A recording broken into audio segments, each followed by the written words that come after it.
అలాగే గ్రామ పెద్దలకు, మా కూటమి నాయకులు, కార్యకర్తలకు అందరికీ కూడా నా నమస్కారాలు.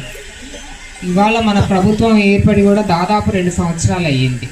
ఈ 2 సంవత్సరాల్లో కూడా ఎన్నో మంచి పనులు చేశాం. అందులో అతి ముఖ్యమైన మంచి పని ఇవాళ ఈ పట్టాదారు పాస్బుక్, డిజిటలైజ్ పట్టాదారు పాస్బుక్. మనం చూసాం గత ప్రభుత్వం 5 ఏళ్ల పాలనలో మనం చూసాం ఎంతలా ఇబ్బంది పడ్డాం. మన భూములు ఏ రోజు ఏదవుతుందో రోజు భూమి దగ్గరికి వెళ్ళి చూసుకోవడమే, ఎవడన్నా కబ్జా చేస్తున్నాడో, మన భూమి ఏమైనా మారిపోయిందని రోజు చూసుకోవడమే. ఇదే ఒక పెద్ద తలనొప్పిగా తయారైంది. తర్వాత మన కూటమి ప్రభుత్వం వచ్చిన తర్వాత ఎలక్షన్లో ఇచ్చిన హామీ ప్రకారంగా మీ చేతిలో ఒక భద్రత అనేది ఉండాలి అని చెప్పేసి ఇవాళ కంప్లీట్లీ టెక్నాలజీకి అనుగుణంగా ఇవాళ ఈ పట్టాదారు పాస్బుక్ అతి భద్రంగా మీకు ఇవ్వడం జరిగింది.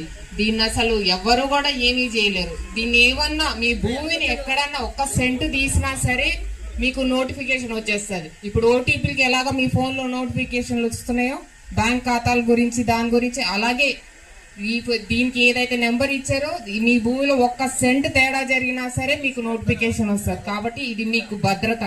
ఇప్పుడు దాకా ఎంఆర్ఓ గారు చెప్పారు, చాలా టెక్నికల్ పాయింట్స్ అని చెప్పారు, అవన్నీ మీకు అర్థమయ్యే ఉంటాయి. కానీ నేను ఒక పాయింట్ చెప్తాను. రోజు పొద్దున్నే దేవుడు దండం పెట్టుకున్న తర్వాత మీకు అందరికీ కూడా అలవాటు ఉంటుంది. మన పుస్తకం భద్రంగా ఉందా లేదా అని ఒకసారి చెక్ చేసుకుంటాం. చెక్ చేసుకున్నప్పుడు మనకి ఏ భావన కలుగుతుంది? భద్రంగా ఉంది, నా భూమి భద్రంగా ఉంది అన్న ధీమా మనకుంటది. ఆ పుస్తకమే ఇది ఆ పుస్తకం. దీన్ని ఏ పరిస్థితిలో కూడా తడవదు. ఇది ఆ భయం మీకు అక్కర్లేదు. మీకు ఒక గౌరవప్రదమైన పుస్తకం ఇది. నిజంగా ఇది ఇలా ఈ అవకాశం కల్పించిన మన ముఖ్యమంత్రి చంద్రబాబు నాయుడు గారికి ఒక్కసారి మీరు ధన్యవాదాలు చెప్పుకోవాలి. మీరు అందరూ కూడా ఇది మనకి ఎంత ధీమా ఇస్తున్న భూమి, మన తరతరాలకి మన భూమి అనేది మనకు ఉండిపోయింది.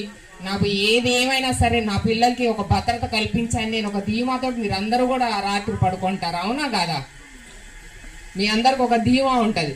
లేకపోతే ప్రతిరోజు మన భూమి ఎవడు కొట్టేస్తున్నాడా, లేకపోతే 22A మార్చేస్తున్నారా, లేకపోతే మనకు తెలియకుండా గత ప్రభుత్వంలో మీరు చూసే ఉంటారు, మనకు తెలియకుండా మన భూమి ఎవరో పేరుకి వెళ్ళిపోయింది మనకు తెలియకుండా. సో అలాంటి తప్పులు కూడా ఎలాంటి తప్పులు కూడా జరగకుండా ఈ భూమి నా పిల్లలకి, నా తర్వాత నా పిల్లలకి వెళ్ళిపోతుంది అని హాయిగా గుండెల మీద చెయ్యేసి పడుకునే ఒక భద్రత అనేది ఇవాళ మన ముఖ్యమంత్రి గారు కల్పించారు. నిజంగా దానికి చాలా సంతోషం. అలాగే అభివృద్ధి కార్యక్రమాలకు వస్తే మీ ఊర్లో ఆల్రెడీ ఎన్ఆర్జీఎస్ ద్వారా కూడా 2 రోడ్లు వేశారు. కొత్త రోడ్లు వేసారమ్మా, మీ అందరికి కనిపిస్తున్నాయా? కొత్త రోడ్లు వెళ్ళారా? మీరు అందరు వెళ్తున్నారా? బాగున్నాయా? రోడ్లన్నీ బాగున్నాయా? సో చాలా సంతోషం. ఇలాంటివి వచ్చి 2 సంవత్సరాలకే మనకు అటు తల్లికి వందనం ఇచ్చి